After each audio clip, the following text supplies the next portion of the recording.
वाशिमच्या हिवरा इथं नवसाचा माता पार्वती गणपतीचं एक मंदिर आहे. असं हे महाराष्ट्रातील एकमेव मंदिर असल्याचं बोलल्या जाते. कारण माता पार्वतीच्या कुशीमध्ये हा नवसाला पावणारा गणपती आहे. आणि या गणपतीच्या दर्शनासाठी दर चतुर्थीला तसेच गणेशोत्सवामध्ये मोठ्या प्रमाणात राज्यभरातील भाविक तर येतात. मात्र शेजारील मध्य प्रदेश, छत्तीसगड, तेलंगणासह इतर राज्यातीलही लांब दुरून हजारो भाविक येत असतात. कारण या गणपतीला जे काही आपण नवस बोलला किंवा जे काही मागितलं तो हा गणपती पूर्ण करतो, अशी याची ख्याती लांब दूर आहे. त्यामुळे गणेशोत्सव आणि गणेश चतुर्थीला तर भाविक येतातच, मात्र दर दिवशी देखील आपला जो काही नवस पूर्ण झाला, तो नवस बोलला तो पूर्ण झाल्यानंतर अनेक भाविक इथं पुन्हा देखील येत असतात. कारण या गणपतीची जी काही ख्याती आहे ते लांब दूर आहे. माझ्या समेत या मंदिराचे पुजारी तसेच इतर भाविक देखील आहेत. मला सांगा महाराज, नेमकं काय आहे?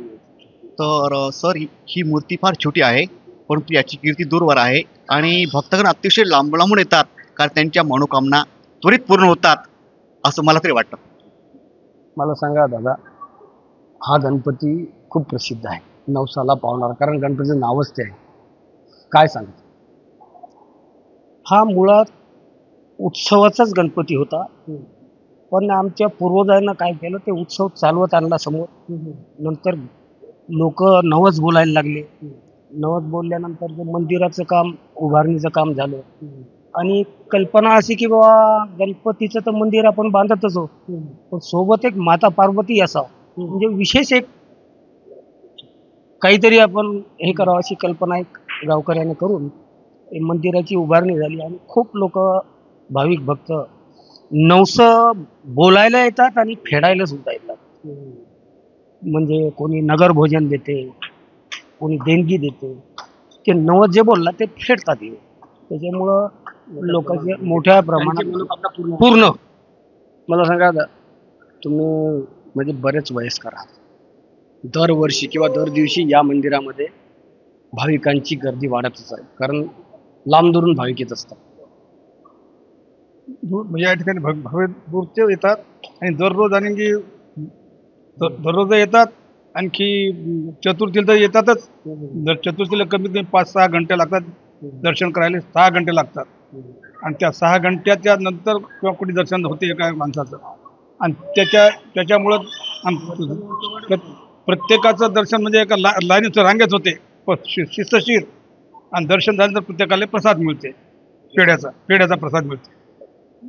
मला सांगा ताई, तुम्ही इथे मंदिरात आले, तुमची जी काही मनोकामना होती ती पूर्ण झाली, किंवा तुमचा जो काही नवस होता त्यामुळे तुम्ही या मंदिरात येता?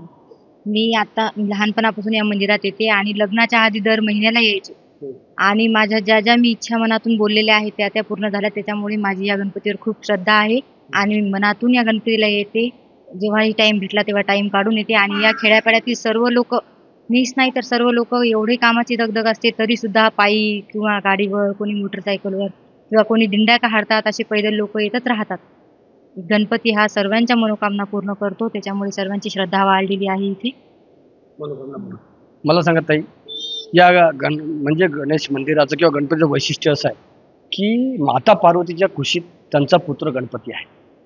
काय सांग? सर, माझं एक म्हणणं आहे की जसं कोणी पण नवस बोलला तर तो पूर्ण होतो, याचा अर्थ. किंवा आईला मुलगा नसेल, याचा अर्थ मला असं वाटते की माता पार्वती जवळ गणपती असल्यामुळं तो नवस पूर्ण होतो, असं तर मला वाटते. आणि इथं चतुर्थीला एवढी गर्दी असते की एकदम भरपूर गर्दी असते, बाऱ्या गिऱ्या लागतात.